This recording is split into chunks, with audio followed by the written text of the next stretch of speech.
let's break the mold. Chasing the stories yet untold.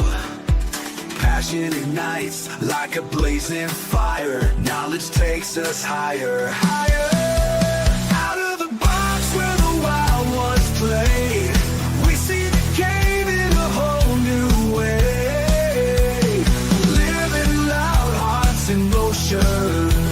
Sports with soul, pure devotion. The field's alive with endless dreams. We're more than stats, we're the in-between. A slam dunk thought. Hey, what's up, everybody? Welcome to another episode of the Sully Squad. Glad to be back. We took the week off last week. It was my little guy's birthday, so we kind of laid low. Plus, there's, it's not too much crazy stuff going on in the sports world, although that hockey game yesterday was pretty amazing. I went out for that. That was really cool. I got to admit, that was a really cool game. You had, the Sixers played a couple, were really struggling, no Embiid, but they had a big win last night. And then of course, maybe we'll get in a little bit of the Phillies stuff. It doesn't look like Bryce Harper's too happy with management and the team.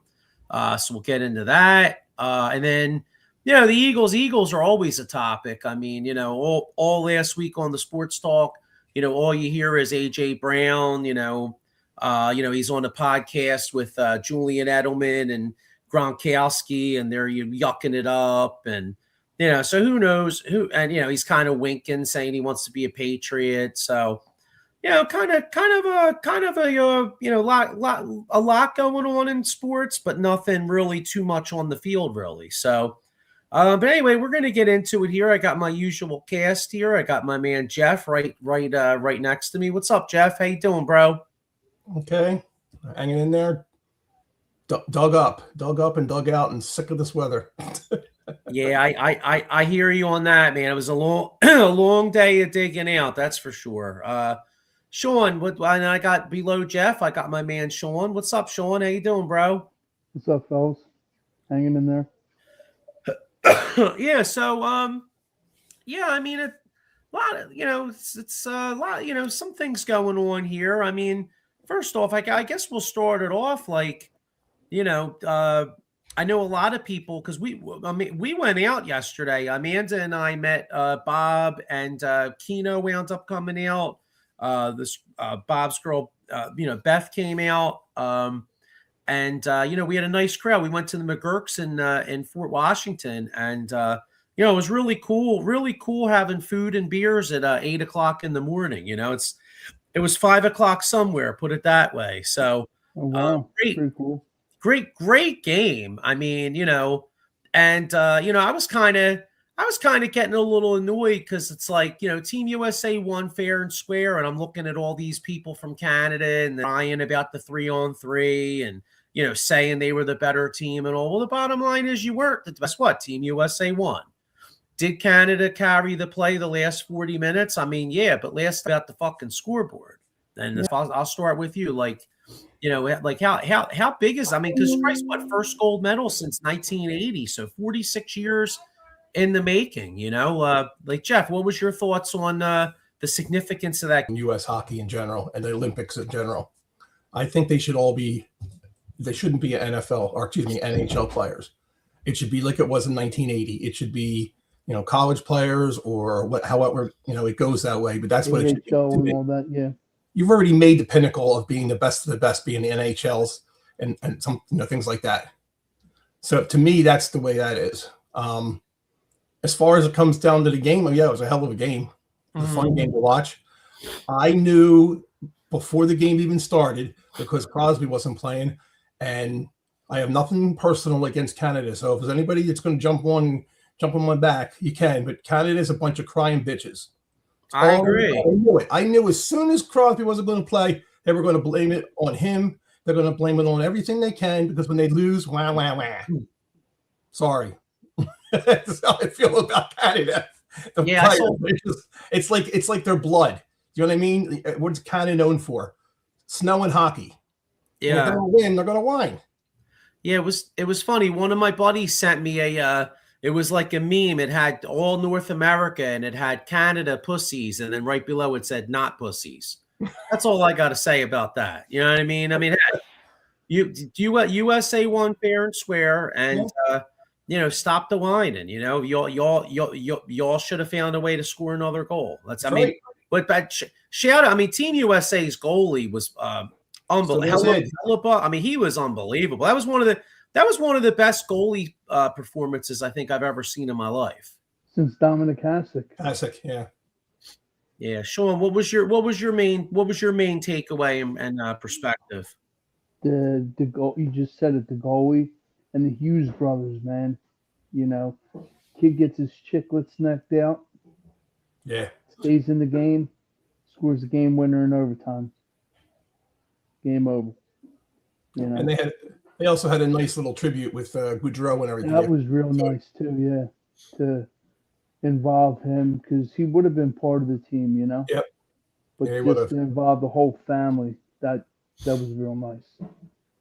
As a matter of fact, they just landed. They said I was watching a sports show. They landed in Miami. I was going to say, they had to go to Miami. They couldn't come East Coast because of the storm. Yeah.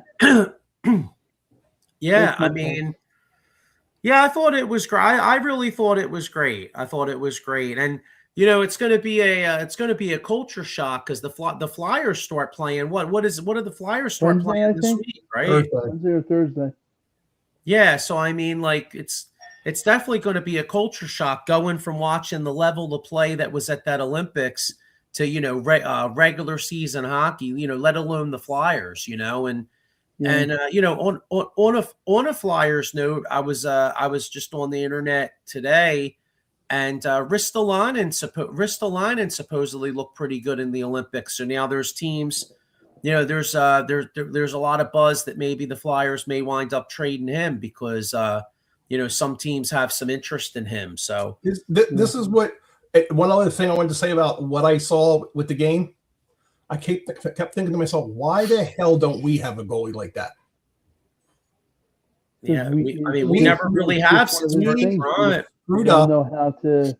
We screwed up by getting rid of Bob. Yeah, should have never gotten rid of Bobrovsky. I said it then, and I'll keep saying it to this day. We should have never gotten rid of Bobrovsky. Yeah. And now we play this 2-goal tandem bullshit. It just doesn't work. We need a goalie. We tried all the obs that are out there. None of the Kozlov and what's the other guy? Yeah, I know what you want to say, but they're not working. Yeah, Team Lob, whatever the hell it is. We need a goalie. So if they're going to want to trade something, we have too many young guys too. We need a couple of veterans on the team. I understand where Jonesy and Briere are trying to go with this, but you have to have some veterans. Coots is done. Coots needs to go somewhere else and kind of, puts out his career kind of like Giroux did. Yeah. But we need to get some veterans in here and get some of these kids going and do that. It's been too long. Let's put it that way. Doesn't Detroit or Chicago have like some reliable veteran goalies? Look at that. I mean, the weird part is there's a couple teams out there that has goalies that we had and we let them go after 1 year. Yeah, I don't want retread. I don't want guys that've been here. Yeah, just like you said, it's a shame we don't hit on the goalies. It's since Bob, Yeah, and we haven't had anything since. And you go way back. I mean, Pelle Lindbergh dies. All right, so they bring up a guy who's not ready yet. Hextall. Yeah. Look what happened with that. That went fabulous. And then they brought up Froze when Hextall had his problems. He was unbelievable. And then again, we had Bobrovsky, but no, we had to get rid of him for the goofball Brizkalov, which really ruined us. Yeah. Hey, what's up, Fooch? How you doing? Mike Fucci checking in. He says, "What's up, good fellas?" Maurice Wright, what's up, y'all? Hey, Maurice, how you doing? What's up, bro? Yeah, hopefully you guys got all dug out and out and about and stuff today. So, yeah, man. So I don't know, I don't know what the future holds for the Flyers, but I do know that the Olympics were really cool. Yeah. And that's one thing. That's one thing for me. I mean, I love all the sports, but I was saying yesterday, how, out of the four majors, like for me, I know, Jeff, I know you have hockey higher than I do. But like out of the four majors, even though I like hockey a lot, hockey's number 4. But I will say this though, the NHL finals, and when it comes to like things like yesterday, hockey's up there. The one thing I really respect about how the much it meant to those guys, you know what I mean? Like it really meant, and or pros already. They were like, look at the Cubs, and the gold medal meant so much to them, and the thing with John's kids and all, like that was really cool. Like when they showed his parents, because Chuck had played 6 years with him in Calgary, so it kind of meant something. And he had to do it for the family, It was tragic what happened, but they had his jersey hanging up in the locker room at the last jersey on the walkout. They had that there. I thought it would be pretty cool too if they would have brought the women's hockey team down on the ice at the end. They got a picture. Now they get the picture with Team USA.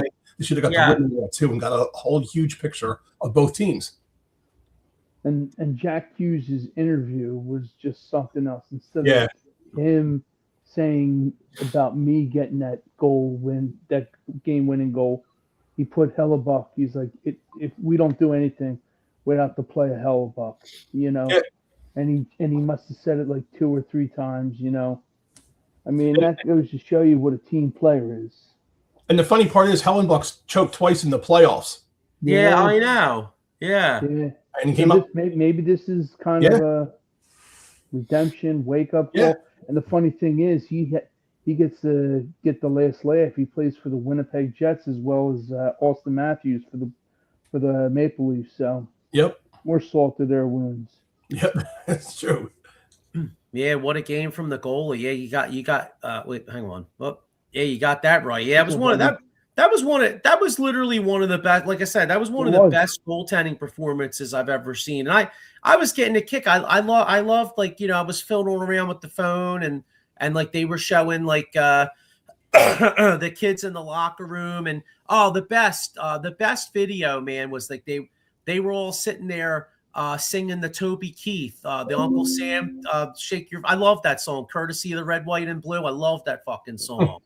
And then there was one thing that was really getting on my nerves because, like I've always had a long thing. Like I can't stand when everybody has to inject political shit into sports, right? And it was so annoying because, like, I'm on X and like you have some of these people making comments because like the kids talk to Trump like after the game and people are like, oh, they shouldn't have done that. Like, just shut the fuck up. You know what I mean? Like the kids just, all these guys just win a gold medal. Like, who gives a shit who they talk to? You know what I mean? Like, it gets on my nerves, man. Like you see a beautiful moment of a hockey team winning a gold medal for the United States, and then you got these losers who I call them losers because you got a bunch of people, a bunch of losers sitting around on their ass. You don't do a fucking thing all day, and then you just sit there and make comments on it. Like, you know what? Like, when you win something, it doesn't matter. Like, who gives a shit? You know what I mean? Like, it drives me insane, bro. Yeah. Although I did give kudos to Seahawks for turning down to meet Trump at the White House. Way to go! Way to not go. Well, but that's their prerogative, though. You know what I'm saying? Like, that's my only simple point. It's like, you know what I mean? Like we do what you want. At the end of the day, if you win, fuck it. Oh yeah, this was great too. Eddie Prather says it was great when they brought Johnny Grudeau's kids on the ice after the game. Yeah. Totally agree. Oh, it was 100%. That was awesome. So, but anyway, yeah. So. Great Olympics, and like we were saying, I guess the only downfall of the Olympics ending is now we're back to the reality of watching the Flyers and hockey. You're right. So it's like, you go from that high of watching this great, this great skill level and this great, so all of a sudden you're like, oh shit, now we're back to the Flyers. Like it's almost like going from fucking like it's almost like going from like the Eagles and now you're watching like the UFL. You know, in a way. You're watching the Browns. Yeah.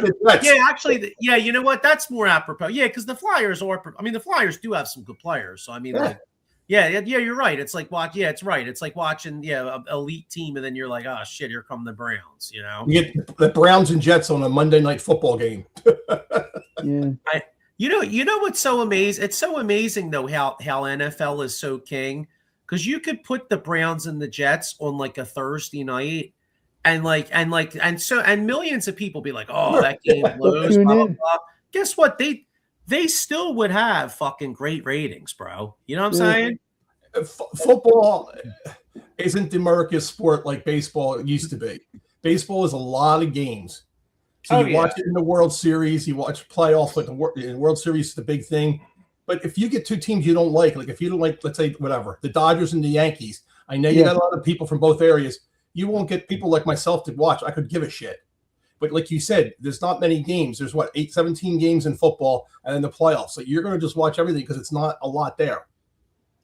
Yeah, I always said they should cut down how many games there are in both, because you'd want to watch more now because there's just so much out there. You miss a game. I mean, back in the day, going back 32 years, I went ahead and I didn't have our wedding on a certain Saturday because the Flyers were playing. Just it was a regular game. We changed our wedding date because of the Flyers game. That's awesome. I wouldn't do it now. As much as I love the Flyers, I would just tape it and not worry about it. Oh, yeah. Yeah. Joe Hale with a comment here. He says he's glad Team USA won the hockey game. The goalie played great. Absolutely. And here's a few football things, because, I mean, hey, football season never ends. So Maurice Wright has a question. He says, is Nakobe Dean gone? How long does Campbell sit? Sean, you sent me something kind of interesting about that. Maybe you want to talk. Maybe you want to elaborate on what you sent me last week. I send you so much stuff, man. Well, you were saying there was an article. Now, I don't know if this. I don't really think this necessarily has any merit. I think it's just a writer speculating. But like, if Fangio wants to keep Nakobe Dean for the leadership and all that stuff. The premise of the article was the Eagles could actually backload Dean's contract, bring him back for this year, but then possibly after this year, maybe they consider moving on from Zach Bourne, and you go, you know what I mean? You get one more year out of Bourne where you have all three guys, and then after this year, they could possibly move on from Zach Bourne, and then you still have Nakobe Dean and Campbell. I mean, like I said to you in the text, Nakobe Dean balled out. It's just, for me, injuries. And you got this young guy in the wing, Jahad Campbell, who's great at coverage and covers the tight end, does everything you ask him to do. But like you said, would it be nice to have all three? Yeah, but I mean, I would just rather keep Bourne and let the young kid eat, Jahad Campbell, and let Nakobe Dean get that money back. But if Howie can work his magic, like you always say, Joe, then so be it. Yeah, here's a guy people were saying that the Eagles might have possibly been interested in. Mike Papernick Jr. says the Falcons franchise Kyle Pitts. I saw that. And he just beat me to the punch. I was going to say they were all in. It seemed like they were all in by reports for Pitts. And Goddard was going to be gone. Now that's kind of done. You're not going anywhere near him. I'm better off with a rookie, like I said to you, Jeff. I mean, I said it to Maurice and Joey, Kenyon Sadiq, if he's there. Kid can play. He's like a do-it-all tight end, and, Goddard's going to go. He's 33. He's going to get that money just like Sweat. So be it, but you definitely got to address that need come draft time via draft, or I don't think there's really anybody in free agency in my eyes. Pitt's coming home, but no. Well, there's a few guys. Otten, the tight end from Tampa Bay, is a free agent. Yeah. Isaiah Likely's out there. He's a wide receiver / tight end. He's almost like EJ Jenkins, but if he knows he's going to get that starting role, bring him. I like the way Likely plays, because when Andrews was out, he balled.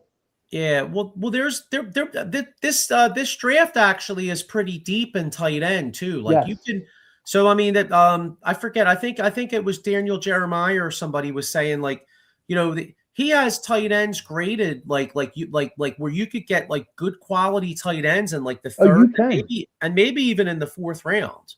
Oh, absolutely. There's Max Clare from Ohio State, Trigg from Baylor, Andreas from Vanderbilt, um, the guy from Texas, Jolly from North Carolina State. I mean, I can keep on going, but there's a lot of like heavy talent with tight end and also edge rushers. Yeah. But just like Maurice said and Eddie, I would love, and I hope they can work it out, Jalen Phillips, because I just love the way his technique is. I think he was ranked 5th in rushes and stuff. Just his technique overall, I like. You come to the Eagles as the players did. You come to the Eagles and you get into a great defensive line, and look what happens. Yeah. Well, it's not only that, like you said, Jeff. It's the camaraderie, the city, and fans. Everybody can get on the fans, but Philly fans in general, they know it's a love and hate. They know the game. They get on you when you're bad, but they embrace you also when you do well.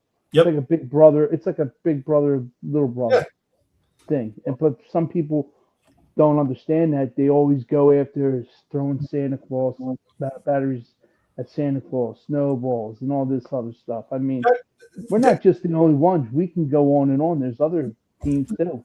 The ones that go after Santa Claus all the time, they're the jealous ones. They wish they had something like that because there's been a lot worse shit. Like I said, I remember again when Oakland threw batteries at the players and hit someone in the face. Well, you bring up a good point. The Ravens fan punched an old man in the face. Hit his head on the curb. Died. Yep. San Francisco Dodgers. Stuff like that. You're constantly seeing other football games. Look at the Rams 49ers game. Remember? You see fights in the stands all the time. And what do they come out and say? They say, "Oh, look, a fight broke out in the stands." Where do they think they're in? Philadelphia? It's like, get over it. I think they're jealous of Philadelphia because Philadelphia is known as a hard working town. A white collar, and they just players even say that when they get here. I know they're always trying to say the right thing, but look at Becton. He wants to leave. They're gonna cut him. He's coming. He's getting cut. He's coming back. He's absolutely, and you'd be silly not to, Jeff. Yep. Because there, you say bye to Steen. You don't get him looking back. It hurts. Yeah. You get a guy that can play. Yep. And I think Jalen would want that. Yep. And another thing, since you bring up the O-line, how about Juergens going down and getting stem cell recovery? In Columbia. Hey, I mean, whatever works. If that doesn't work, like I said, like me and Maurice talk, you got to. Would you shift over Juergens to guard? It's what I would consider it. I mean, but then again, it depends on his back. If he, that's what it all comes down to. If he can't play center because of his back, how good is he going to be if you switch him over to guard with his back? A back is a back. But you're not. You're hunched down more playing center. Yeah. You got to understand that, and you're doing more movement and mobility. So, I mean, the back injury, it takes like 2 years to recover from. Yeah. Oh, yeah. Right. Or more. Right. Well, depending on whatever. And they just like do the tush push, yeah, which I heard is not going away anytime soon. You're going all the way down to the ground because it was brought up. Kelsey showed it, and I was amazed. Like he was so far down to do that tush push. And you're basically getting bull rushed by the defensive guys. You're getting like 900 pounds, 1,000 pounds worth of people on your back. Yeah, all over you. Yep, I agree. But like Maurice said in the comment, how early for a tight end? He knows what if Kenyon Sadiq's there, get him. If not, just like you said, Joey, it's heavy. They're bringing in guys. So here's my question: Do you trade the first round pick and possibly the second round or a first next year for Crosby? For who? Crosby.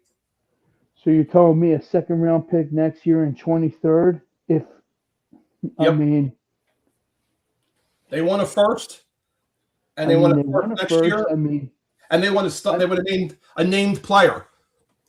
The I the think me problem and you with talked that is about the it, money. Joey. The problem with that is the money, because as much as I'd love to have Crosby and I'd love to keep Jordan Davis and I'd love to sign Carter, and like you only have so much money. So like I think the question might be, and you only have so much draft capital, like, because the Eagles have a lot of needs with like the one good thing, Lane Johnson and Dickerson are both coming back. So like even though the Eagles have to Yeah. sign some the Eagles have to draft some young offensive linemen. Eddie Prather has the point right here I was trying to make. Like, picking up Crosby will cost the Eagles some key defensive players. So let me ask you guys. Now, Jalen Carter is a great young player, right? And I love Jalen Carter. Mm-hmm. Now, in my opinion, I actually think if you did make the move for Crosby, you would almost have to then you'd almost have to then trade Jalen Carter for a few picks. To me, Carter's Reggie White. Carter is a defensive player who changes the game. I'm with but you. Look at his. I'm with but you. Look at his attitude, his maturity. He's got to wake up. Yeah, I think he's changed. I mean, I don't know. I like the way he plays. I mean, obviously the play he plays, but his technique is awesome. He was the same way in college, but maybe you get somebody under his wing. I don't know. Somebody needs to get with him, but he's just too good. Was that guy, BG? Yeah, we got him at the wrong time. The thing of it is, you're playing a game that everybody's dreamed to play. You know what I mean? And you have everything at your hands. Just grow up, man. Take the game seriously. Look at Jordan Davis. Cut weight, played awesome. Oh yeah. Him doing boneheaded play action, spitting on Dak. You got to wake up, man. Yeah, but my point has nothing to do with like on the field, because of course I would love to put Crosby with Jalen Carter and Howie Roseman probably could figure it out, but my point is, though, if you have Crosby making 40 million a year, and then you got to pay Jalen Carter like $25 to $35 million a year, that doesn't leave a lot of money up for the other spots. And you still have a Jordan Davis. You have a guy like a Jomo who they like. If they made that move, Jalen Phillips is, you're going to have, obviously you're not going to be able to pay Phillips. Sean's point, Nolan Smith. I was reading that if the Eagles invest in Jalen Phillips, even though they like Nolan Smith, because of Nolan Smith's injuries and stuff, it wouldn't shock me if maybe they traded Nolan Smith. Mm-hmm. Is as good as absolutely. You got it. Put him, just like Jeff said, Keely Ringo, maybe a change of scenery, like I was talking to Maurice. Trade him. See what you can get. You're not going to get much for him, but see what can happen. And as far as Max Crosby, it would be great to see him here. But something's telling me, I keep saying it, watch him, like Hutchinson said, be a dream. The Lions. Yeah, I mean, isn't Crosby's from Michigan, isn't he? Or isn't he from? He played for Eastern Michigan, or one of the schools, college. Yeah, so match made in heaven. Boy, they would be the we're the exciting whites on the defensive backs. They'd be exciting whites on the defensive line. Imagine him and Hutchinson. Yeah, but you know what? The Lions didn't show me a damn thing last year. I was really disappointed in that team. I mean, Hutchinson played. They had their guys in there. They weren't like injury prone like they were the year before. They just didn't look together. I don't know if they were lost because Ben Ben Johnson was gone. Yeah, well, there you go. Yeah. So supposedly, what you read, you don't know who to believe anymore when you read this shit on Facebook and everywhere else to make up stuff. The one thing I have seen consistent, and I saw on one of the football shows, is that Barkley said he is thrilled to death with the new offensive coordinator that he's never seen an offense that's going to be like this, that he can't wait to get back on the field. Because we're going to do running plays. We're not doing simple hitch plays, you know. And Mannion, I think me and Joey were talking about it. He brought up Malik Willis's stats when he filled in for Love. And he also brought up Jordan Love's stats. I think he's ranked top 5.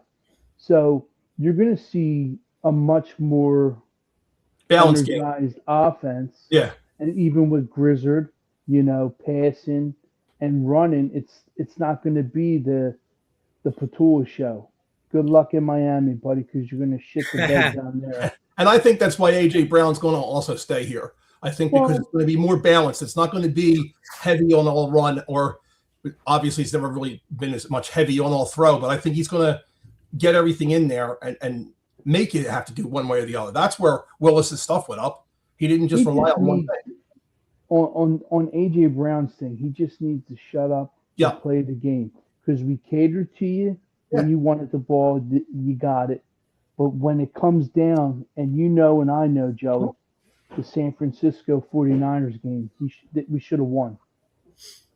But he had so many passes thrown to him, and he dropped the opportunity. I agree. Yeah. We had T.O. here, and we got a bad taste in our mouth from him, so it makes it double worse that A.J.'s opening his mouth kind of the same way that T.O. does. T.O. was worse, but still, you just play football and shut up. You're in a perfect spot. You got media, you know, you got all the media there. You're one of the better wide receivers in the league. Just shut up. But I can understand. I don't think really. I think it's a lie with Hurts. I don't think him and Hurts really get along as much as like, oh yeah, we're good. I don't know if it's Hurts that's the problem. I hope this, you know, I hope Mannion does come up with something different and Hurts gets in there. I can't put my finger on it why they really suck so much this year on offense. He just needs to be the 2024 Hurts, like I was watching with the Super Bowl run. You know, running. We were doing the tush push. The guy can bench a squat, 600 pounds, you know. And I don't want to hear no exotic plays. Just do what you do best and let's ball out, you know. You see it. I mean, you see those beautiful touch passes to Devontae down the field. You know, and what's his face? Dotson was saying that he's never seen a guy, you know, run in the locker room, like really rally a team around them and really have, you know, control of everything like Hurts. Yeah. Obviously, you know, Dotson comes from an area, you know, we were having all kinds of problems in Washington and everything before, but still, you can't really figure what the problem is. To the Chiefs in the Super Bowl, it's like they said, their motto, belts to asses. Mm-hmm. And they really whipped them. And even Mahomes, they humbled him. Oh yeah, it's just frustrating because, like you said, a million times you hear it from every angle. You don't know who's telling the truth. You listen to your big guns, your Adam Schefters, and certain ones that are out there. Those are the ones you listen to because they seem to be steady and know what they're talking about. But you read so much other shit, and it just gives you a bad taste in your mouth. Yeah, well, it's all for likes and clicks. Sure. You know? So, you said, you go with the reliable sources. Yep. Well, that's an interesting thought because, you got the combines this week. So that's going to be really interesting. So, I mean, regardless of what they do with A.J. Brown, it wouldn't shock me if the Eagles went, especially with Dotson as a free agent. I mean, it wouldn't shock me if the Eagles drafted a couple wide receivers too. Mm-hmm. I mean, you look at our draft, you know what I mean? I mean, Eagles could go tight, multiple tight ends. See, I think they attack the tight end position through the draft, and also they probably bring in. Maybe they don't spend a ton of money, but I think it's a pretty safe bet that they're either going to trade for a veteran free agent. A veteran tight end, or they're going to sign one. Here's one. People touched on this last year, but what about like a guy like Michael Mayer from the Raiders? He looks like an interesting target to me because I think he's a free agent at the end of next year. Like, Joey. You could possibly get him for like a 5th round pick. You know, maybe you peddle like a 27 5th rounder. You know what I mean? Something like that. You bring a guy like him in, then you draft a guy too, and and then you have a few different tight ends, competing and stuff like that. But they're not going to draft a couple tight ends. I don't think anybody's going to draft a couple tight ends. No, but they're going to draft at least one. One, yeah. And I also, you think they're going to draft a quarterback? Yeah, I mean, I do at some point. Yeah, I think it's the guy that Joey sent me, Peyton from North Dakota State, kid can play, and then Nussmeier from LSU. There's a lot of connections within the coaching like the coaching staff. But as far as wide receiver, Lance from North Dakota State, and then a guy Greg Hurst from Georgia State. This guy is almost like the guy that we signed from that Division III school. What's the guy that we had this year? Wait, who? The guy Jeff Hurst. Who's the guy that we had on the team this year, wide receiver? We signed him as an undrafted free agent. He balled out. 81, number 81. I don't. I'm drawing a blank. Yeah. I was just looking. There's an article here. It says I'm reading something on.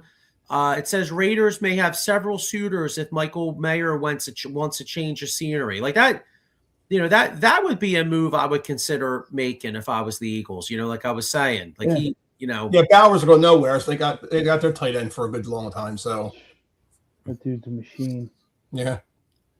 Yeah, I mean, I don't know what the compensation would be, but I feel like, but I guess then again, if there's a lot of suitors, you might have to give up like a 4th rounder. But you might have to battle with the Chiefs or something too.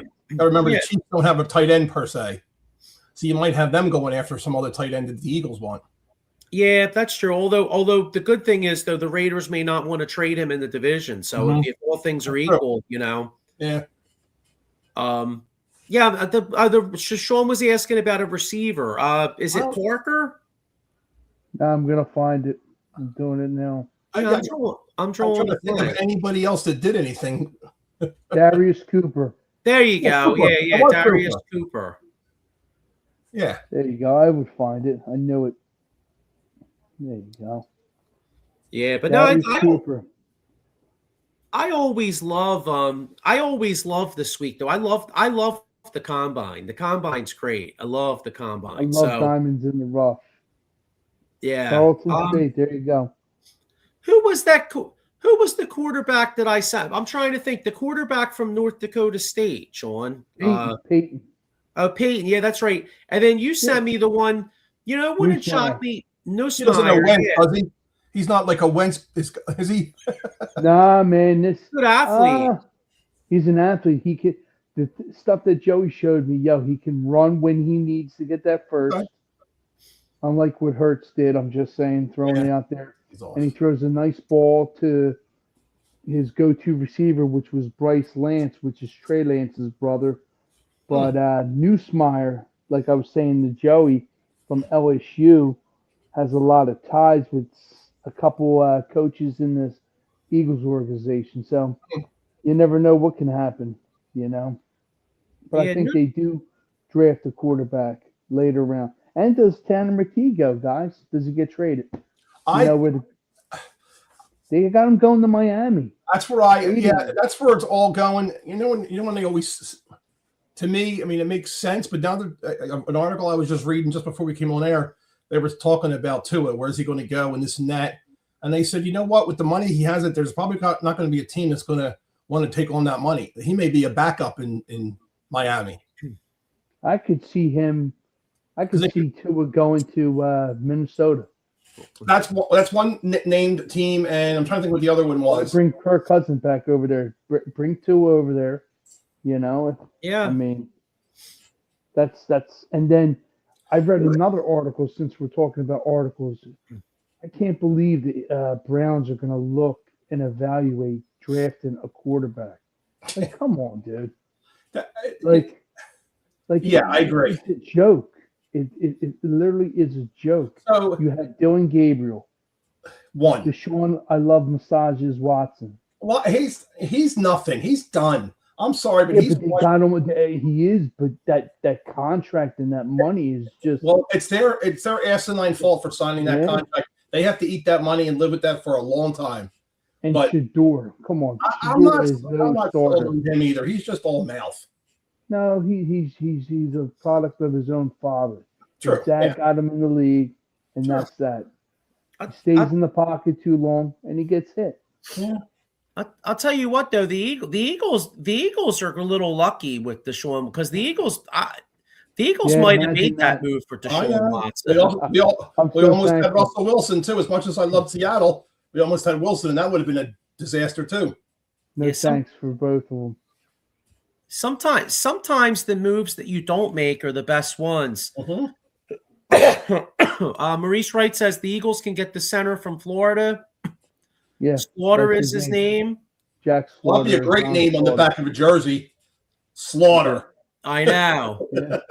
Well, I'll tell you what. If you know, that would be very telling, because if the Eagles did draft a center relatively early, then that would tell you what they think about Jurgens back, and then possibly moving him to guard. Yeah. Well, there's a guy from Indiana. He went from Notre Dame to transferred to Indiana. Dugans. He's a big guy. So 6'5". So yeah. There's Dave Yorno. Hey fellas, how's everybody doing through this big snowstorm? Yeah, doing all right. Got to get Dave, I'm going to say this as nice as I can. It's kind of like the Cowboys. It came riding in like it was going to blow us away, and it ended up putzing out really, and we can just push it to the side. Pretty much. Oh, sorry. I just have to say something about the Cowboys. It's too easy. Yeah. So, all right. So anyway, so the combine will be big. What are we about we're only about 2 weeks to free agency? Yeah. March 11th. Yeah, I'm psyched about that. Yeah. Glad you have a sense of humor. Well, you know, speaking of the Cowboys, we were mentioning Nakobe Dean earlier. I mean, I'm a little concerned that Nakobe Dean might wind up being there, might wind up going there. You know, because like he would make. You got Christian Parker there. Actually, I was just watching that. I was just watching Good Morning Football, and they were talking about that this afternoon about Christian Parker being there, and they're going to go to the 4-3. They're going to change up that defense, and they might be a team to be scared of this year. Well, no, they're going to go to 3. No, they're going to the 3-4. Excuse me. Yeah, right. Yeah, he's going to play the hybrid 3-4. Well, I mean, you look at the Eagles. I mean, the Eagles technically play a 3-4, they say, but it's not. I mean, football's changed so much. It's not like back in the day where you watched like the Dome Patrol with the Saints, and you had Swilling and Jackson coming from the outside. You had Vaughn Johnson and Sam Mills. Reginald Turnbull, You know, so I mean, it's not Vaughn Johnson. They had Vaughn Johnson too. You know, like they. Yeah. But Ricky Jackson. Yeah, Ricky Jackson. Yeah, so I mean, but you know, the 3-4 is different now. Like, yeah, the Eagles technically play a 3-4, but you know, it to me it looks a lot like a 4-3. You know what I mean? Like you know, everything's like rotational and different lineups, and you know, but and let's keep it real, like the standard 3-4 that they had in like the late 80s and the 90s, you couldn't play that in today's football. Like a guy like Vaughn Johnson. Actually, I'll give you one too. Remember the Steelers had LaVon Kirkland, and then we had LaVon Kirkland. You couldn't even play him today. Unless he was a situational player, you know, playing goal line. You know what I mean? His fat ass is too. These asses too. Who was the Redskin we got, and he lost the playbook, and they found it in his sewer? Remember that? He was a defensive player, and it was for the Redskins, and he dropped it somewhere, and they found it in his sewer. And it was the Eagles playbook. God, I can't remember. Oh God, I can't remember. Defensive player from the Redskins? Yeah, we got a big name defensive player. Was it Kirk Gouveia? No. Because Gouveia played on the 91 Skins, and then we had him with he was here with Ray Rhodes a few years Yeah, no, it wasn't him, but it was I don't really I can't recall too many players that played here in Washington. Like I mean, there's like as far as defensive players. It was at the end of his career. He had like a couple years left, pretty much in his career, and he came here. We were really thrilled to get him. And it was like, oh, this guy's going to shore up the line, this and that. And then they were talking the next day. If you happen to see this, and they were looking for the playbook, and somebody found it in South Philly in the sewer. Like in the sewer. He was a defensive lineman. Yeah, I'm drawing a blank. I don't. It wasn't like I know we had Barry Wilburn. No, it was a big name. Yes. It was what? I'm trying to Google it. Former Redskin who lost his playbook, and maybe something will pop. For Eagles, on Eagles. Oh, this is in 2016. Yeah, he didn't even make the team. It's undrafted rookie linebacker Ajiro Edgeran is the former Redskins player who's defensive. Oh no, that's a Redskins guy. I don't know. Yeah, do it on the hey. Yeah, I'm not sure. Well, anyway, that was with the Redskins guy, but yeah, who knows? But yeah, what's this guy? Maurice with the comment here. He says, "Can the Eagles make a move in free agency without risking a lot?" Hey Siri, what player? I mean, I don't know. Eagles and lost his playbook. I mean, Howie finds a way. Yeah. Oh, he does. Maurice Wright says, "Wish it was Charles Mann." Yeah, Charles. Boy, I'll tell you one thing. Whenever I think of Charles Mann, oh yeah, I think of that Monday night game in 1991 where we had traded 2 first-round draft picks to get Antone Davis, and Charles Mann made Antone Davis his bitch. Like he fucking dominated us. Remember, like I remember just that. remember Was him it a Monday night picking game or Antone Davis Thursday night? up. So I remember Antone Davis. They said could, even though with his weight and size, could slam dunk like you wouldn't believe. And then I think after he stopped getting high, he was the one who sung that song "Because I Got High" after he was done his football career. Yeah, no, you're thinking of Bernard Williams. Yeah. Oh, it was Williams? Okay. I thought Bernard Williams was our first round pick. He actually was good. We drafted him first round out of University of Tennessee in 1994. Yeah, he was like Ricky Williams. He couldn't stay away from the ganja. Yeah, dude. You're right. He played 1 year. He never came back. Meanwhile, we thought we had our starting left tackle for like the next 10 years, and then he never came back. Yep. And then they drafted Barrett Brooks from in the second round from Kansas State, and he was our starting left tackle the first year with Ray Rhodes. They had Barrett Brooks playing left tackle. That we lucked out and worked out there, but that was right. Bernard Williams. Yeah, Barrett. Remember Leonard Renfro? Leonard Renfro, that was another shitty. It's a shame because that was when you lost free agents, like when we lost Reggie White. We wound up having 2 first-round picks. Yeah, you're right. We had Leonard Renfro. We had Bernard Williams in that one draft. Leonard Renfro was terrible. Yeah, he was horrible. Let's get on the Phillies here. So I think what's-his-face, Crawford, I know first game, but hit a foul ball home run. It was right on the pitch. Then hits a screaming double out into the outfield, and he is quick as shit. I hope this kid stays this way. I hope we don't let it get to him. I think he's going to be good. He's here to stay. Yeah, I mean, I hope so. You have to showcase him, because we can't keep these guys in the minor league system. Aiden Miller already has a back injury. He's got a bad back. He's hurting. And Bryce Harper's been talking about him, how good he is, but he's concerned about having a back issue. He hopes that they don't push him too fast. And also, obviously, Bryce is pissed at the whole Dombrowski thing. Yeah. But he's also upset now that they didn't sign Reese. He wanted him back. I understand why. I love Hoskins. Always will. But they have no position for him. He can't just come off the bench.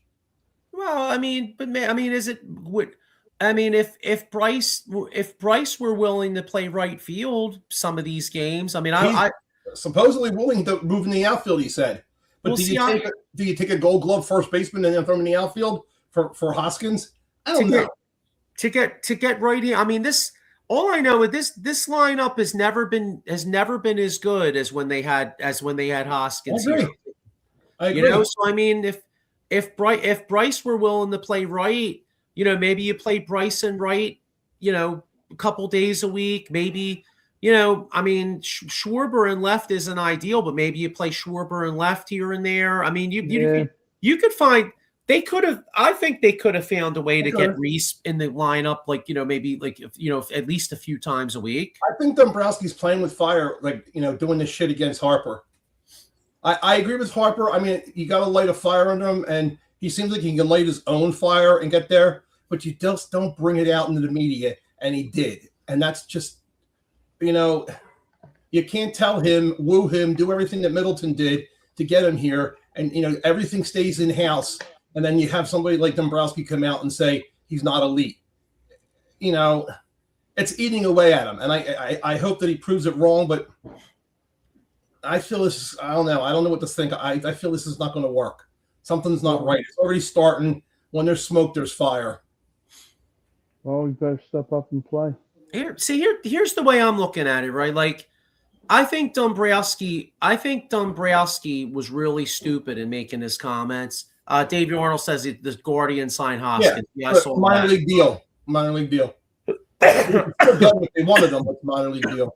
So I think Dombrowski was stupid comments. I don't really get the point of it.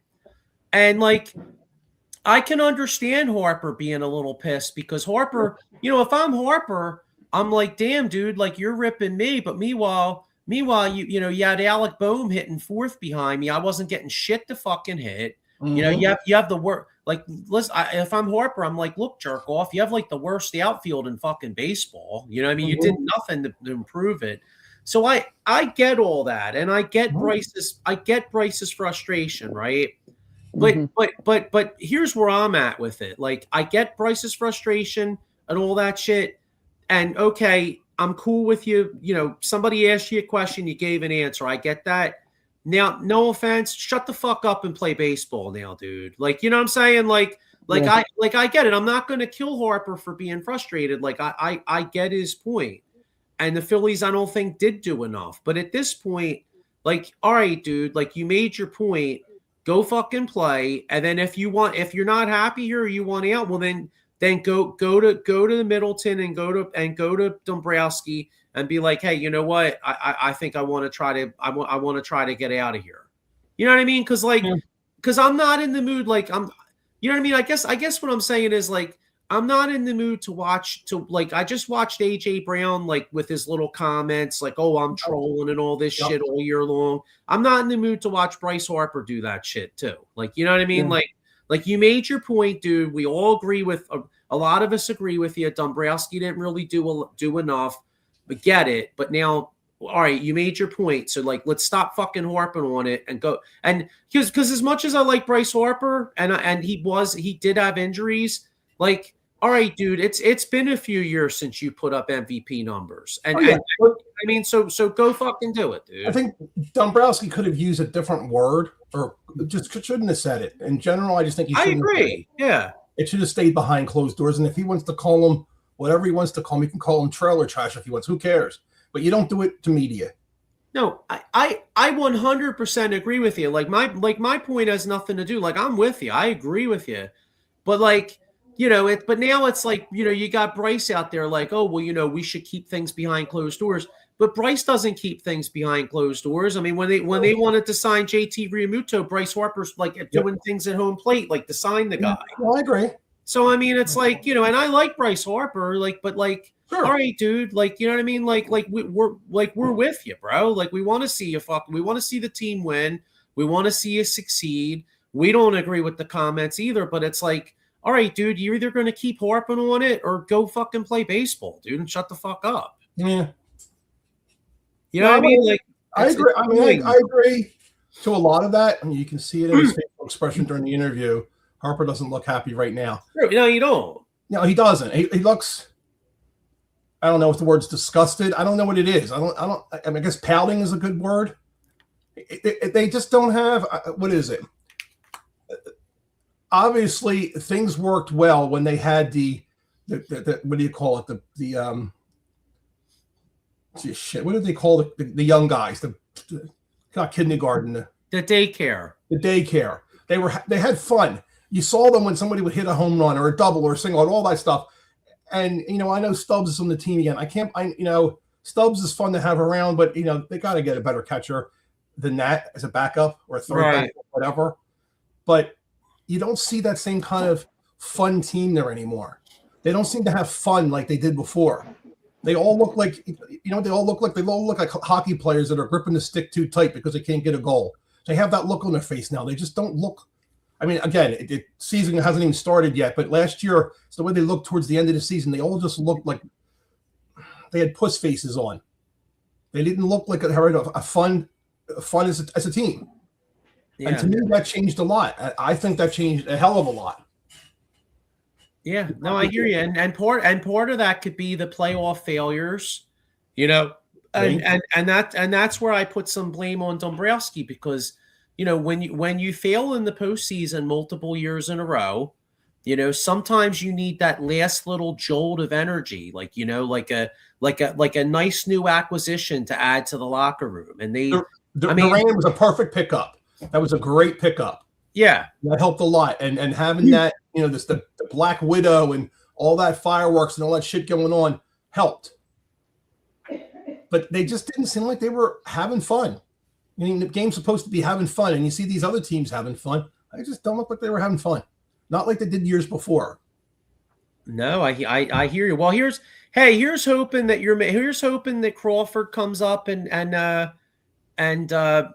contributes, and then here's hoping that maybe Garcia changes scenery. Playing in Citizens Bank Park. Yeah. Maybe he could hit you 25 to 30 in a perfect world. I mean, that's what we got to hope. That's the one thing. The one thing about spring, right now it's cold as balls here and it's snowing. So no matter what, at least when the Phillies get out there, at least we got something to look forward to. And hopefully they stay healthy because, injuries can be a real problem. But, I'll tell you what, one way to mitigate injuries, if you do get hurt, make sure you call my man Jason Fine, a.k.a. Attorney Big Al. Motor vehicle accident, slip and fall, workers' compensation, or, like I said, personal injury claims. He's got 3 offices throughout Pennsylvania, New Jersey, 1 in Philadelphia, 1 in Cherry Hill, and 1 in Pittsburgh. So not that anybody wants to get hurt because nobody wants to get hurt. But if you do, my man will get you paid. You know what I'm saying? Mm-hmm. So anything else we want to get into before we get out? Oh, wait, hang on. One more. Here's a comment here. Maurice Wright says, Phillies need 2 pitchers. Can they get them in the draft or trade for an ace? I don't see them going. I don't see them going for an ace. I mean, you figure Sanchez is an ace. Zach Wheeler, I mean, obviously he's coming off a major injury, so that's a concern. But Jordan needs the ball out. But if Wheeler is Wheeler, we have basically 2 aces. You know what I'm saying? Yeah. So, but I agree with Maurice as far as it wouldn't shock me if they maybe signed a veteran guy just to eat up some innings, because I mean, what happens if Wheeler doesn't come back till like May or June or something? You know what I mean? He's got when he comes back, he's got to take it easy. Oh God, please don't say that, Walker. You know what's freak? Did you guys see Wheeler was talking about Wheeler actually has his rib, he literally has his rib. Hey, why not? I don't blame. I probably would too, to be honest with you. But I mean, but that's that's a little scary. I mean, think about it. We're trying to make a World Series run. It's like our ace pitcher just had a rib removed, and it's like, when he makes the Hall of Fame. When he makes the Hall of Fame, they'll have a statue with his rib on it. Don't they have what do you call it? Dillinger's Ding Dong in a museum? I think so. Yeah, right. Probably. Yeah, who knows? Take it easy. Have a good night. Actually, that's right. They do. No, you know what they should do in the basketball Hall of Fame? They probably got Wilt's. You know, they're like, here's Wilt's basketball accomplishments, and here's the 20,000 women right here. You know what I mean? And they probably have like Kurt Schilling's bandage on his fake bloodied leg. Yeah. Oh yeah. Oh, that was. I'll tell you what. Whether that was real or either way, it was a hell of a performance, though. Yeah, that was the one thing about Kurt Schilling. I don't know if I've ever I want to say like him, Josh Beckett, because Josh Beckett was money time in the playoffs, and like Jack Morris, like those three dudes were like three of the clutchest motherfuckers I ever seen in playoff baseball. I will never forget that 1991. To this day, there's been a lot of great World Series, but in my opinion, the best World Series I think I've ever seen in my life was the 91 Twins Braves. I mean, every single game ended in the final at bat. Yeah. Every game was like a walk-off. It was unbelievable. Chuck Knobloch. So I have a question. I sent you a chat. Can you click on that link? Will we see it? This? I sent a chat into the studio. Can you click on that link?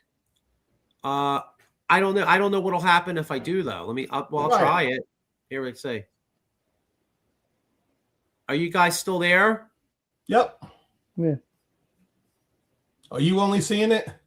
Yeah, but I don't know how to get it. Oh yeah, here's the fight. I don't know how to get it to show to everybody else though.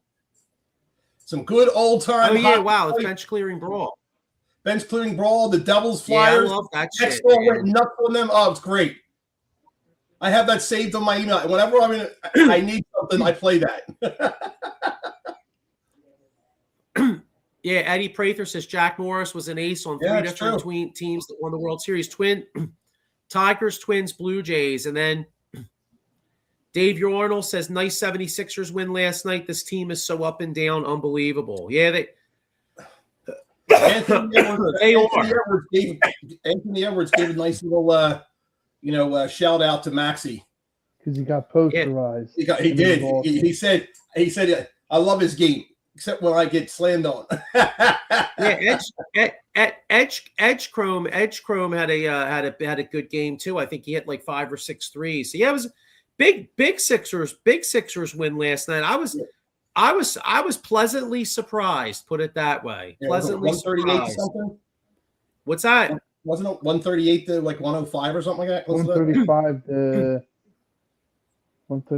to something. 103. Yeah, I'll tell you, it was a pleasant surprise for me because I was scrolling around because like every once in a while, like Bet 365 offered like a risk-free bet, like up to like up. I think it was like up to like $125, and but I always get nervous with that because I didn't want to risk any money, right? Yeah. So I was like, oh, it says risk-free. I was like, all right. I was like, so I put 50 on the Sixers plus 280, and I was like, to be honest with you, figuring I wasn't going to win, but I'm like, well, it's risk-free. Fuck it. I'm not going to, whatever. I'll just get $50 back. They wound up winning. So I wound up they won me like $150 last night. I couldn't believe it. I was actually fucking shocked. There you go. On you. Thanks. I know, right? Eddie Prather says the Sixers were smart not to trade for Giannis. It would have been stupid to involve Edgecombe in any trade. I agree. Yeah, I don't know. They're really regretting McCain. He's balling out for. Yes, he is. Yeah, I don't even want to think about that because not just him, but Isaiah Joe too. But I just was going to say that. You know what pisses me off about the Sixers though? Like Morey? Well, yes, but here's the thing. Here's the thing though. Yes, Morey does, right? But look at his fucking drafts. Daryl Morey drafts extremely well, but then they're fucking stupid and they get rid of the guys. Get rid of you. I don't think Morey though is the one that actually does the draft. It's the guys around that convince him who to draft. Whereas I think what's his face Howie for the Eagles does, kind of have more of a say than Morey. But I agree though he's got guys that come in here and are great, but we get rid of them and we get nothing back. Well, I saw something like 2 weeks ago there was one night where I think McCain had like 15 points in like 10 minutes or something like that. Isaiah Joe had like 18. And then Paul Reed had like 20 some points and like 8 rebounds. Meanwhile, he drafts Paul Reed in the second round, drafts Isaiah Joe in the same draft in the second round, and then takes McCain at 16. All 3 guys are fucking big time contributors. And then the Sixers just let him go for nothing pretty much. Yeah. I mean, we'll see. We'll see what happens with what they get for the McCain trade, but that pick's going to be in like the mid to late 20s. I mean, yeah, and everybody says this coming draft in the NBA is supposed to be extremely deep, and it does look that way. But here's the one problem you got though: it might not be as deep as we think it is. Because think about it. Think about this, right? Our picks in the mid to late 20s. Well, some of these guys in next year's draft might be top 10 picks. So if their agent tells you, hey, look, you could stay in school, make NIL money, and you'll be a top 10 pick next year, you're not going to go and be the 23rd pick. You're going to go back to fucking school. So the draft might not even, our pick might not even be as good. I have a thing that I always bring up with the draft in general. Don't you think like that maybe the top close, I'm going to say that maybe the top 10, maybe 4 or 5 can actually become great players. All the rest, all the way down to you can go whatever round you are in any sport in their draft, could be a great player. You just don't know when you get lucky. Yeah. I bring up players that, number one, if you remember way back, the, what do you call it? The Chargers really wanted Manning. No. Whoever it was wanted Ryan Leaf. Yeah, that's true. What happened there? It could have been totally different career, everything. You just never know. And the players that you get, can turn out to be studs or could turn out to be, duds. Studs or duds is pretty much what it is. You just don't know what you're going to get. So if you say with the 23rd pick, you don't know. 3 years in a row, remember we took our picks, high picks. All 3 of them started off the season injured. No, that's true. Yeah, we took 3 straight centers, and it was Nerlens Noel, Nerlens Noel, Embiid, and then Okafor. Yeah, you just never know. One last thing before we roll out of here. Maurice Wright says, with the McCain trade, I think the Sixers have a chance to really turn this team around and improve. Better for Maxey, I'd say. I mean, hey, I hope you're right. I hope you're right, Maurice. I mean, like we were saying, by most accounts, it's a deep draft, but I was saying, my only concern is that some of these guys wind up staying in school and making the NIL money, because they'll make, you'll make more doing that than you will be in like the 25th pick. And then in 27's draft, you could be a top 10 pick. You know what I mean? So it might kind of water it down a little bit. Who's the one? Is it the other? I'm trying to think who it is. One of the players right now is making more. He's making 20 million or something in NIL, and it's obviously saying he might make more staying in college than coming into the NBA. That's going to happen a lot. Well, University of Oregon's quarterback stayed in college because he's getting paid, And then he screwed the kid Dominic Raiola's son. He went to Oregon. Now he's going to be a backup because the kid Dante Moore is coming back. Yeah. World says, let me ask you a question. Why is Kyle Lowry on this team?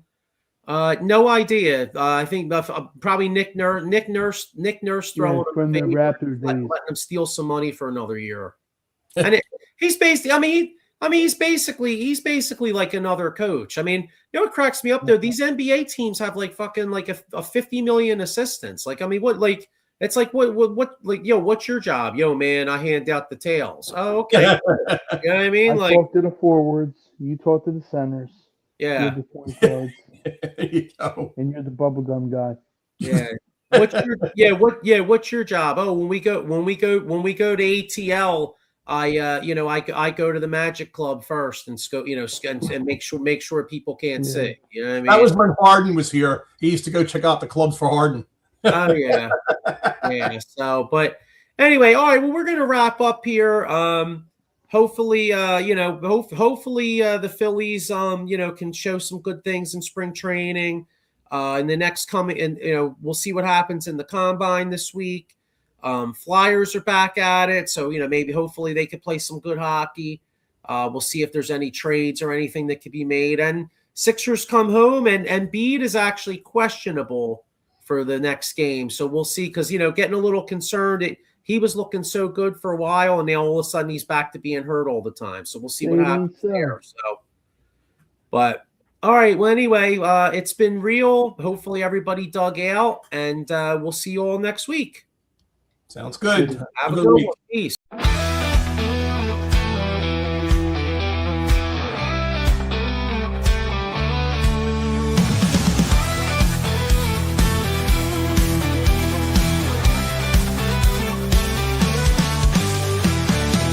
Getting strong, let's break the mold. Chasing the stories yet untold. Passion ignites like a blazing fire. Knowledge takes us higher, higher. Out of the box where the wild ones play. We see the game in a whole new way. Living loud, hearts in motion. Sports with soul, pure devotion. The field's alive with